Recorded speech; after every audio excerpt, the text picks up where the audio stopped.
Cela fait quelque temps que ma boutique Etsy tourne et je commence à avoir une petite idée de la manière dont cela fonctionne. J'y trouve des avantages et des inconvénients.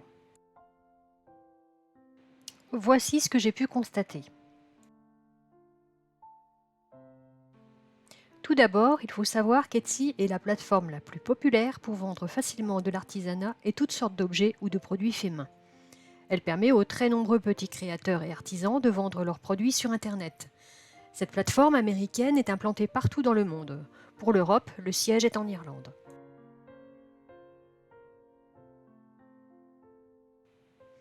On trouve absolument de tout sur Etsy, que ce soit de l'art ou de l'artisanat. On y trouve aussi des créateurs d'agenda comme moi, des vendeurs de stickers, de papeterie, pour ne citer que ceux qui concernent mon domaine. Étant donné la popularité de la plateforme et le nombre de créateurs qui s'y trouvent, quel que soit le sujet, il y a de la concurrence. Néanmoins, cette plateforme compte quelques avantages.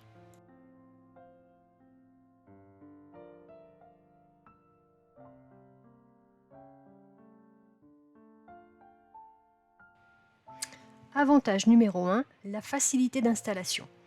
En effet, Etsy fait une bonne partie du boulot pour vous.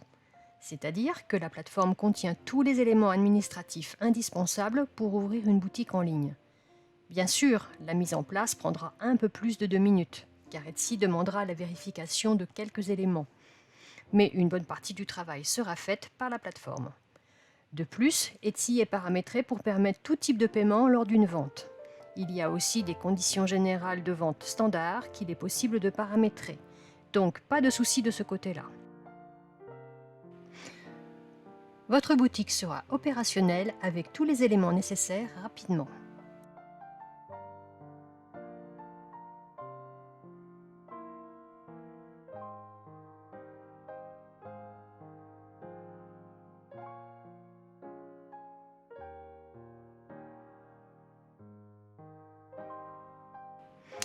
Avantage numéro 2, le coût au démarrage. Etsy se rémunère entre autres lors de la mise en ligne des produits. Chaque mise en ligne ne coûte que 20 centimes, indexé sur le taux de change du dollar, pour 4 mois. C'est assez peu puisque la mise en place de la boutique est gratuite.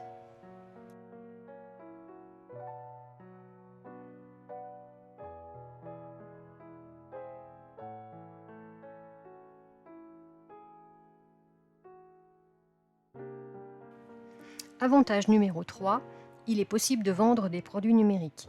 Et cela a été une des raisons de mon choix, puisque je ne voulais pas imprimer mes créations et laisser le choix du papier et de la reliure à mes clients. Ce choix était aussi dicté par le fait que dans ce cas, la vente est entièrement automatisée. Si vous venez régulièrement sur ma chaîne, vous savez sans doute que cette boutique n'est pas mon activité principale, mais juste une très petite activité complémentaire. Donc, l'automatisation présente des avantages certains pour moi. C'est aussi pour cette raison que ma boutique n'est pas très développée, car je le fais sur mon temps libre. Et en ce moment, je n'en ai pas beaucoup. Mon activité principale en freelance me prend énormément de temps et je ne peux pas être partout. Néanmoins, je vois cette boutique comme un moyen de mettre à disposition les outils d'organisation que j'utilise dans ma vie professionnelle et personnelle. Et pour les personnes ne parlant pas anglais, sachez que ce que je vends est en très grande majorité en français, même si le descriptif est écrit dans les deux langues.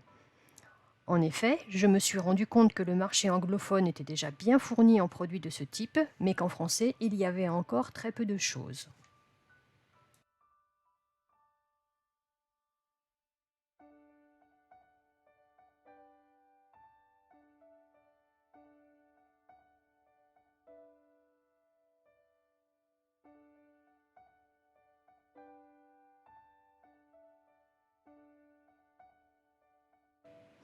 Avantage numéro 4, tout le monde peut créer une boutique, pour peu d'être en conformité avec la loi du pays où il réside. Ce que j'entends par là est qu'il faut être déclaré au niveau de l'administration. Autrement dit, avoir ouvert une micro-entreprise par exemple, pour pouvoir commencer à vendre. Ce statut administratif est le plus simple à mettre en place, mais il en existe bien d'autres. Je rappelle simplement que le travail au noir est puni par la loi et que tout euro touché dans le cadre de revenus récurrents professionnels est soumis à cotisations sociales et fiscales. Bien sûr, je ne suis pas une spécialiste du sujet et je vous invite à consulter les sites du service public de votre pays ou de l'URSSAF pour les personnes vivant en France pour en savoir plus.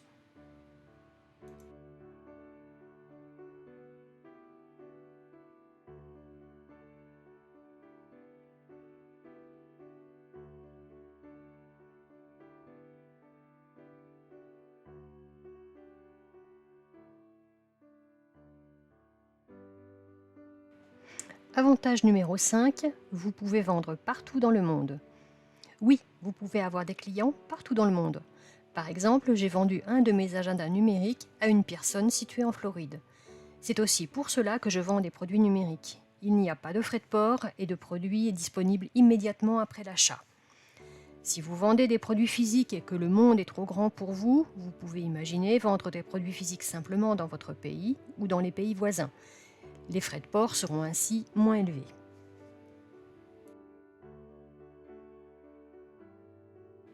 Passons maintenant aux inconvénients d'Etsy.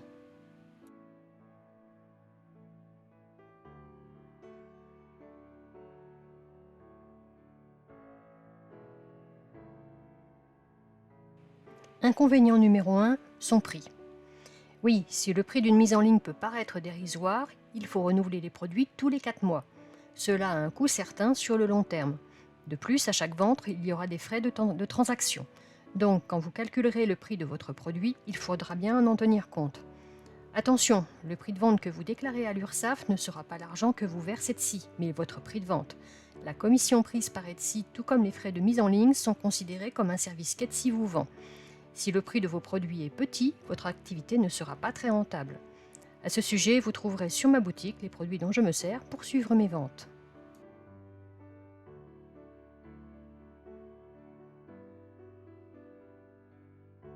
Inconvénient numéro 2, la concurrence.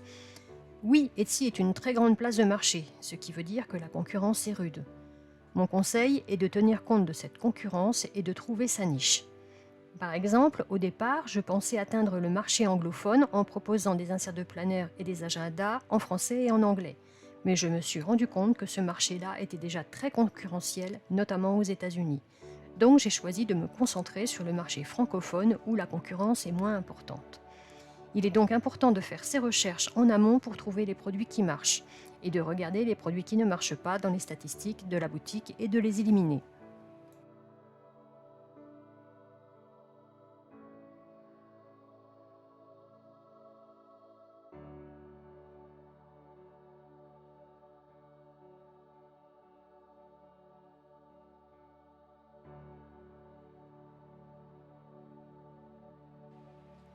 Inconvénient numéro 3, le temps passé à la mise en ligne. C'est un facteur à ne pas négliger. Entre la création du produit, le shooting photo, la création des illustrations, la rédaction du descriptif et la recherche des mots-clés, la mise en ligne d'un produit peut prendre du temps. Avec le temps, j'ai développé des modèles pour garder une certaine homogénéité dans la boutique et aussi pour gagner du temps. Néanmoins, il faut quand même un peu de temps pour mettre en ligne chaque produit.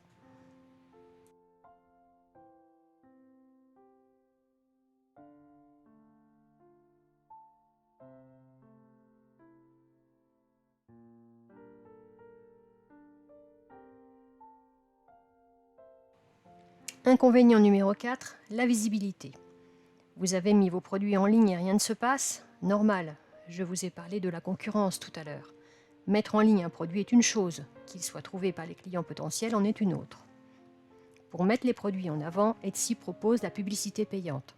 Cela a un coût, même si mon expérience avec cette publicité est assez positive. Pour limiter les coûts et comme les produits que je propose sont saisonniers, j'envisage désormais de faire de la pub ponctuellement à des périodes ciblées plutôt que de toute la nuit. Question visibilité et histoire de ne pas mettre tous les œufs dans le même panier, je vous conseille également d'être sur les réseaux sociaux pour apporter du trafic sur votre boutique. Pour moi, les deux réseaux qui fonctionnent le mieux sont cette chaîne YouTube et Pinterest. Bien sûr, le choix du réseau dépendra des produits que vous vendez. Il faudra essayer de voir ce qui amène le plus de trafic sur votre boutique grâce aux statistiques. Être sur les réseaux implique donc de passer du temps pour créer du contenu. Et cette stratégie fait partie intégrante de la génération de trafic vers la boutique.